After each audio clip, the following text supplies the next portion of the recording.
సకామోటో days. It's an action comedy anime. నాకైతే ఈ anime నచ్చింది. It's fun and entertaining. First season part 1 outstanding or great అనేమి చెప్పను, కానీ definitely it's a good one. ఈ యానిమేని చూసి ఎంటర్టైన్ అయితే అవుతాం. మనం ఈ యానిమే గురించి మాట్లాడుకుందాం. అయితే దానికంటే ముందు నాదొక చిన్న రిక్వెస్ట్. నా ఛానల్ని మీరు ఇంకా సబ్స్క్రైబ్ చేసుకోకపోతే please do subscribe to my channel. ఇక ఈ వెబ్ సిరీస్ స్టోరీ గురించి చెప్పాలి అంటే, సకామోటో ఒక లెజెండరీ అసాసియన్. అతను చాలా పవర్ఫుల్. అయితే అతను ఒక అమ్మాయితో లవ్లో పడి తన అసాసియన్ జాబ్కి బాయ్ బాయ్ చెప్పి తను లవ్ చేసిన అమ్మాయిని మ్యారేజ్ చేసుకుని హ్యాపీ లైఫ్ని లీడ్ చేస్తుంటాడు. అయితే కొన్ని ఇయర్స్ తర్వాత సకామోటో పైన బౌంటీ అనౌన్స్ చేస్తారు. అసలు ఆ బౌంటీ ఎవరు పెట్టారు అండ్ ఎందుకు పెట్టారు, ఆ తర్వాత ఏమైందనేది మనం ఈ వెబ్ సిరీస్ని చూసి తెలుసుకోవాలి. Story was good and fine.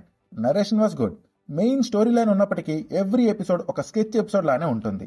ఆ sketch episodes through main story line ని మెల్లగా ఎలాబరేట్ చేస్తుంటారు. అన్ని ఎపిసోడ్స్ అదిరిపోయని చెప్పను, కొన్ని మిడ్ ఎపిసోడ్స్ కూడా ఉంటాయి. అయితే కొన్ని ఎపిసోడ్స్ మాత్రం సూపర్ గా ఉంటాయి. Characters in this web series are interesting. ఈ వెబ్ సిరీస్ ఉండే మెయిన్ క్యారెక్టర్స్ కానీ ఆర్ మినిమల్ క్యారెక్టర్స్ కానీ అన్ని క్యారెక్టర్స్ ఇంట్రెస్టింగ్ గానే ఉంటాయి. సకామోటోతో పాటు షిన్ క్యారెక్టర్ నాకు బాగా నచ్చింది.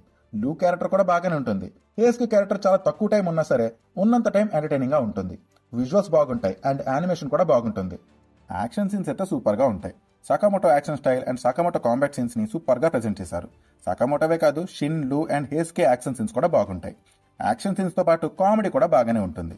Music was good. కరెంట్లీ ఈ యానిమే నెట్ఫ్లిక్స్ లో అయితే అవైలబుల్ గా ఉంది. నాకైతే ఈ వెబ్ సిరీస్ నచ్చింది. మరి మీకు ఈ వెబ్ సిరీస్ ఎలా అనిపించిందో కామెంట్ చేయండి. ఈ వీడియో నచ్చితే లైక్ చేయండి, సబ్స్క్రైబ్ చేసుకోవడం మాత్రం మర్చిపోకండి. Thank you, take care, bye.